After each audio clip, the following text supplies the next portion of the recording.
But feeding high starch necessarily is not necessarily a problem. And that's a key for preventing over-fattening in the late cow, is that the corn is very finely ground, which means it'll be very digestible. And it's part of a TMR, and they're not going to sort this. We feed a lot of BMR corn silage. It's brown midrib corn silage. It's got a higher digestibility than normal corn silage. And 6 liters of milk per day for a young calf is a great way to get that started. In fact, I would probably not want to feed too much of this. Hi, I'm Mike VandeHaar. I'm a researcher at Michigan State University, and today I want to talk to you about feeding for a long, productive life.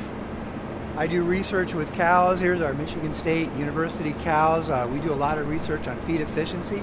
And one of the things that I've figured out over the last 20, 30 years by doing simulation models is this whole idea that cows need to be around for, some people would say 5 or 6 lactations before they're profitable.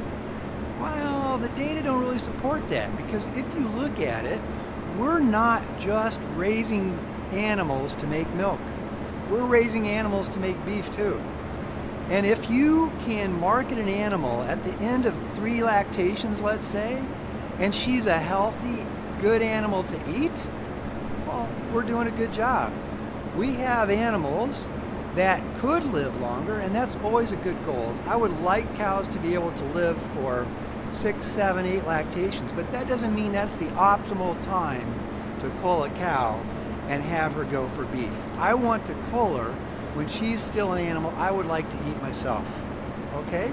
That should be everybody's goal. And then related to that, so how do we feed cows to live a long, productive life? Some people would argue that the problem is we're feeding too much of this. Okay, are we feeding too much corn? Are we pushing cows too hard? The data is not clear on that, but here's what we know. So Barry Bradford did a nice little review in the Journal of Dairy Science Communications last year or the year before. He showed that what the data says is that when you suddenly give cows a bunch more starch, corn, you might see more inflammation and more problems that could lead to health problems that eventually result in us culling a cow. But feeding high starch necessarily is not necessarily a problem. One of the other things we need to think about when we think about are we feeding too much starch is, well, what does it do to feed intake? How does diet affect feed intake, and how does diet affect nutrient partitioning? When you feed a lot of corn, you're enabling a cow to eat more. And if she can eat more of a diet that's high in energy, especially in early lactation, she can produce more milk. Cows that produce more milk are more profitable, usually, and are going to stick around the herd for longer. They're more likely to get bred back. Okay? If they're gaining some condition early in lactation, or at least not losing too much. The problem is that too often we feed too much starch in late lactation. And when we feed too much starch in late lactation, what happens? Okay, starch spikes up insulin. Insulin is a hormone secreted by the pancreas that tells your body to store nutrients, to store fat. So if I have a late lactation cow and I feed her too much starch, what happens? Insulin gets spiked, tells her body, hey, we should store some of this stuff. We have lots of nutrients floating around right now. Let's store some of that glucose. Let's make fatty acids and store them in adipose tissue. And then you get fat cows. Well, what's the problem with that? Well, when you have fat cows, then the next lactation, they come in too fat. Fat cows have more health problems around calving, which means that they're going to have a shorter productive life. They're even more likely to get mastitis. And because they're fatter when they come in, they don't eat as much. They lose more condition in early lactation, and they're less likely to get bred back. This is all part of the high fertility cycle that my friend Richard Pursley talks about, who's a professor in reproduction here at Michigan State. The high fertility cycle is cows that come in, they don't lose too much condition, you get them bred on time, they calve 12 months later, they're not too fat, and then they can also come back and be bred again. That's the high fertility cycle. Feeding can impact that.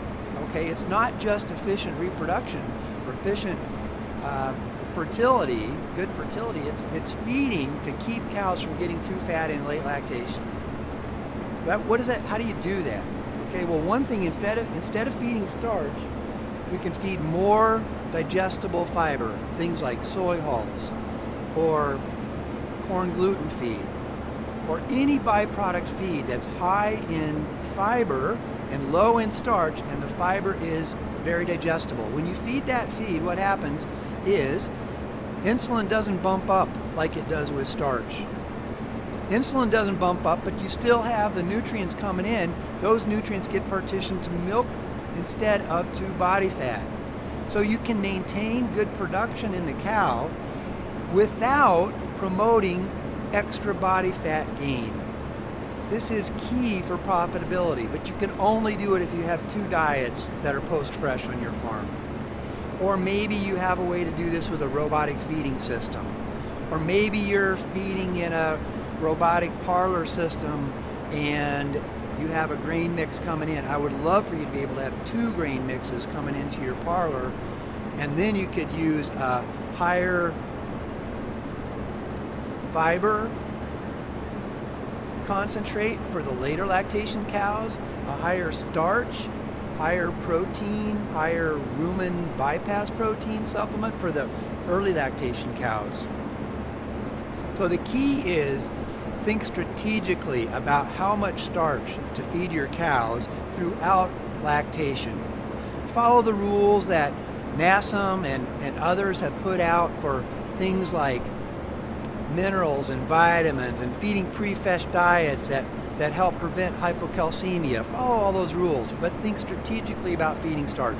And then we need to think about what's the optimal time to cull a cow. Well, one thing that's going to affect that is how many replacement heifers are coming in. So having a good replacement program is key to getting cows coming into your parlor or into your barn, so that when you are thinking, should I cull this cow or not, you have a replacement who came in. And that animal has superior genetics. And now you sell the animal at maybe 2, 3, 4 lactations at the end. She's in good body condition, and she's an animal you would like to eat yourself. I think those are some of the key takeaways I want to leave you with today is think strategically about feeding starch so that you have cows be in perfect body condition throughout lactation. You don't dry them off heavy. They come into their next calving without being too fat. They start off good, they eat, they're bred back, and then you repeat the cycle. So, one of the keys when we think about feeding is to make sure you put up excellent quality silage or excellent quality forages. Okay, I want my corn silage to have the proper length so that I stimulate rumination, and I don't need to have a lot of extra fiber in the diet. And I also want to have the corn particles in that silage. It'd be great if they were processed so that they're very digestible when they get to the cow. I would like to have most of my rapidly fermented starch coming from corn silage, and then there's a lot of value, especially when you get to later lactation, if the extra starch that you do have in the diet is coming from ground corn. Could be pulverized ground corn, but that ground corn is not going to ferment so quickly, and some of it's even going to bypass the rumen altogether. You get a little steadier absorption of glucose into the system, and anytime you can have a more steady rumen fermentation, you're going to have fewer spikes in insulin, and that's a key for preventing over-fattening in the late cow.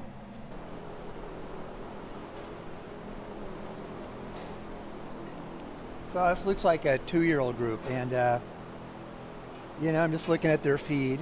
I don't know really what this diet is. I can see there's some cotton seeds in there, in addition to clearly corn silage and some alfalfa haylage. I'm sure there's corn. What's nice here is that the corn is very finely ground, which means it'll be very digestible, and it's part of a TMR, and they're not going to sort this. because they can't sort it, they get a little bit of corn all day long to try to keep spikes in insulin from happening too much. Okay, you're still going to get some spikes in insulin. And for the early lactation, and 2-year-olds, we want them to gain a little bit of body tissue, body protein, body fat throughout lactation. So I'm not quite as worried about them gaining because we're giving them a little extra starch. Nice group of cows. I don't see any that are fat. Of course, I don't know what stage of lactation they are. They might all be early, but I don't think so. But I really don't like to see fat cows. Fat cows are a problem. There's so much data to show that, and one thing you can do to prevent it is don't feed so much starch to the cows in late lactation. Once they hit a body condition score of say 3.5 or maybe even 3, feed a different diet with less starch. In Michigan, we feed a lot of BMR corn silage. It's brown midrib corn silage. It's got a higher digestibility than normal corn silage. One of the values of that is you can feed a lot of that. Well, in early lactation it's good too, but in late lactation, that's one of those ways that you can continue to give digestible nutrients to the cow, digestible fiber that helps keep milk production up without spiking insulin. For the past 14 years, I've had the privilege of leading a group on the genomics of feed efficiency. So it's been nutritionists and animal geneticists working together. It's been a lot of fun. In the past, about 2 years ago, we added feed efficiency to the Net Merit Index in the US, and about 20% of our decision now on which are the best sires, at least if you use Net Merit, are dependent on which animals we think will give you the best feed efficiency. One of the interesting things we found in the project, and maybe I should have known this before, but I've always been enamored by big cows. I liked big cows. As a nutritionist, I would go onto a farm and I'd say, wow, those are cool big cows. Well, we actually had data on feed intake in this project, and we had actual body weights. And it became quite obvious that big cows are not more feed efficient, okay? They eat more, they don't necessarily make more milk. Now there's two correlations we could think about when we think about cow body size and milk production and feed efficiency. One is the non-genetic correlation. And if you look at a group of cows, the cows that are the biggest tend to produce more milk. And if they tend to produce more milk, they produce at least as much milk per unit of body weight, and so their feed efficiency is just as good. But if you look at the genetic correlation, it's negative. If you breed for cows that are bigger, you can expect them actually to produce less milk, or at least not more, and to definitely use feed less efficiently. Okay, what they do is they eat more feed because they have more body to maintain. So it's one of the key takeaways from our project is that we want to breed for smaller cows, especially with Holsteins. This is all Holstein data. We breed for smaller body weight, and in fact, if people went with just using the Net Merit all the time, we expect that in the next 10 years, the Holsteins on their farm might be about 50 pounds, 20 kilos lighter than they are today.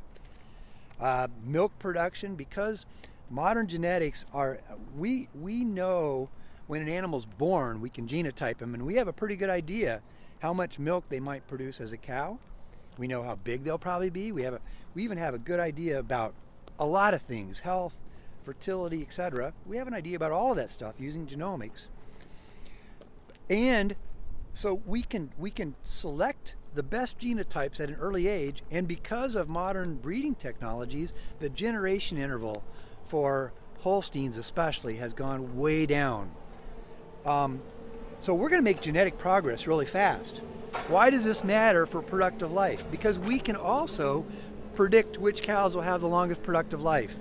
And if you hold on to cows a long time, you're not replacing them. Well, if the new genetics are better for productive life as well as milk production, etc., maybe it makes sense to turn cows over by the end of their second or third lactation, when you'd still like to eat them, and then bring in a new animal that has the genetics for better productive life and health.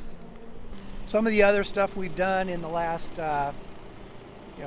along with doing these studies on feed efficiency, I've had students look at various other things related to nutrition. A couple of them we did just for fun. We looked at how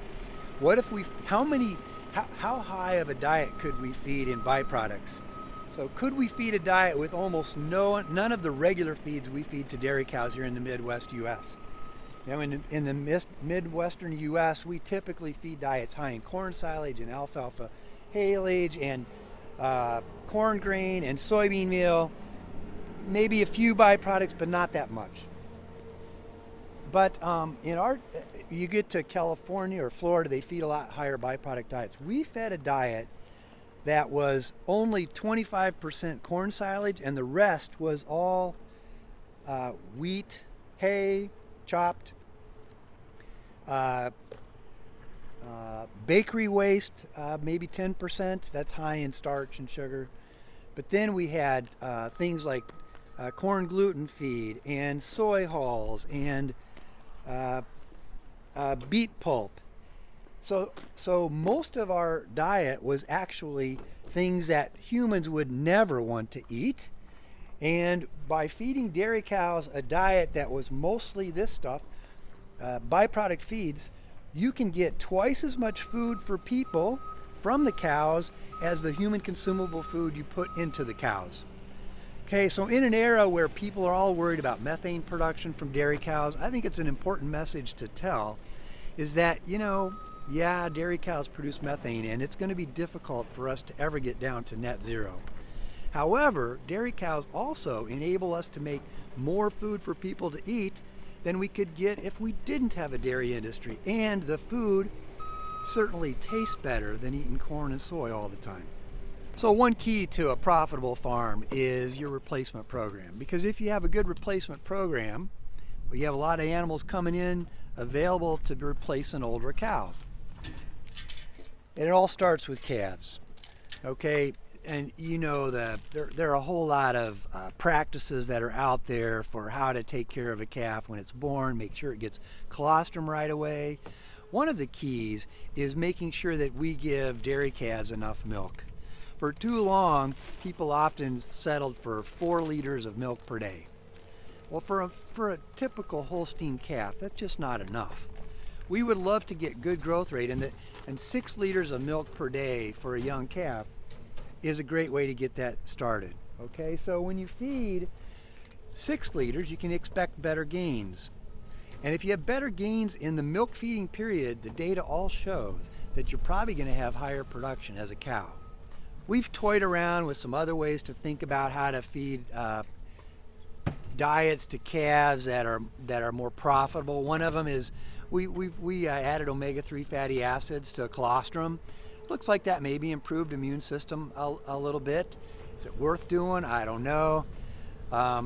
Another one is the idea of feeding transition milk. That's the milk from milkings 2, 3, 4 after you've collected colostrum the first time. Feed that to calves. That's what they would naturally get, right? Is they would be drinking milk from mom, and they're gonna get that transition milk that it's a little bit more like colostrum. It's got some of the same goodies that colostrum has in it, just not as much. And feeding that, we've shown over the first, say, 5 days of life, actually results in greater gut development. And better gut development might be important for health as well. So in Michigan, we don't normally harvest alfalfa in middle of October. One of the things that's interesting about really late season or early season alfalfa in our climate is that when alfalfa is grown in cooler weather, the fiber digestibility is usually much higher. Some people think that the first cut of alfalfa, when there's more weeds growing in it, is stuff they don't want to feed to their high producing cows, but actually the fiber digestibility is usually better on that stuff. This will be high fiber digestibility too. In fact, I would probably not want to feed too much of this because it's going to have a lot of degradable protein in it, But it's an awesome feed. So a group of dry cows, and I can't see them all that good, but none of them look overly fat.